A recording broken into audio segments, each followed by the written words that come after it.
Okay students, हम multiply भी कर चुके हैं, सिंपल मल्टीप्लाई। अब हमें अगर डेसिमल की मल्टीप्लाई करनी है तो कैसे करेंगे। माना ये हमें क्वेश्चन सम्स दिए हुए हैं, इन्हीं में डेसिमल लगाया हुआ है, किसी में यहाँ पे है, किसी में यहाँ पे है। ठीक है, इसमें यहाँ है और यहाँ है, इसमें भी यहाँ और यहाँ ले लिया। ये डेसिमल ध्यान से देखिएगा, ये लो थोड़ा बड़ा कर देती हूँ इन्हें। ये हुए हमारे डेसिमल, इसमें भी यहाँ पर और यहाँ पर है, इसमें भी यहाँ पर है और यहाँ पर है स्टार्टिंग में।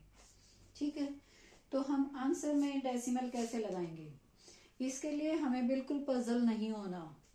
पहले सिंपल मल्टीप्लाई कर देनी है, जैसे हम अब तक करते आए हैं। चाहे आप पुराने तरीके से कीजिए जो मैथ्स में शुरू से ही बच्चों को सिखाया जाता है, या वैदिक मैथ से करें, आंसर हमारा सेम आएगा दोनों में। ठीक है, पहले हमने सिंपल मल्टीप्लाई कर दी। ये है थर्ड फोर्थ क्वेश्चन की मल्टीप्लाई हमारे सामने है।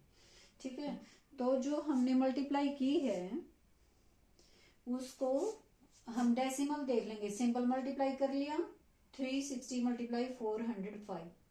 अब डेसिमल है हमारे पास, यहाँ पे है और यहाँ पे है। ये हमारा डेसिमल यहाँ है और यहाँ है।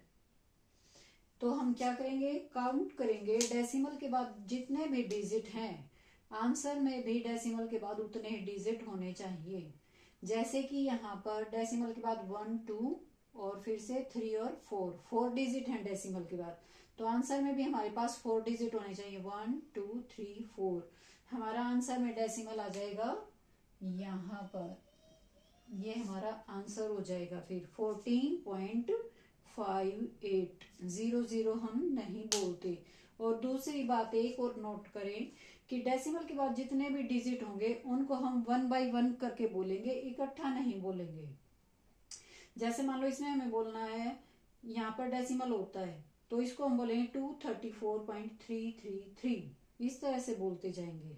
ये नहीं कि 234.333, ये नहीं बोलना, ये गलत तरीका होता है।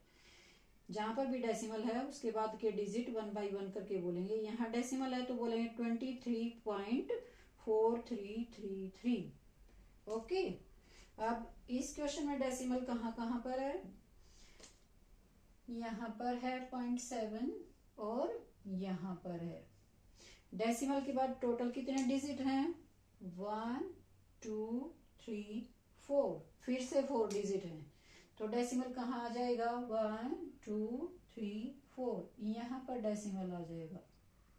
पहले हम सिंपल मल्टीप्लाई करेंगे, कोई प्रॉब्लम नहीं है, कुछ सोचने की जरूरत नहीं है।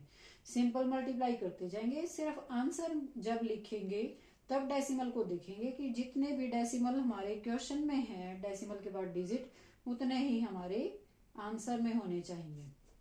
ओके, इसको बोलेंगे 23.4333।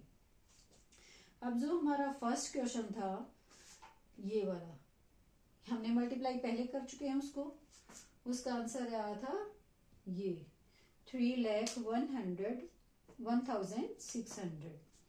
तो इसमें डेसिमल कहाँ लगेंगे, 0.6 यहाँ पर है और 7.25 है। ठीक है, इसको भी ऐसे पढ़ेंगे 7.25। अब डेसिमल के बाद हमारे पास कितने डिजिट हैं, 1 2 3। आंसर में 1 2 3 डेसिमल आ जाएगा यहाँ पर। आंसर क्या बोलेंगे, 301.6।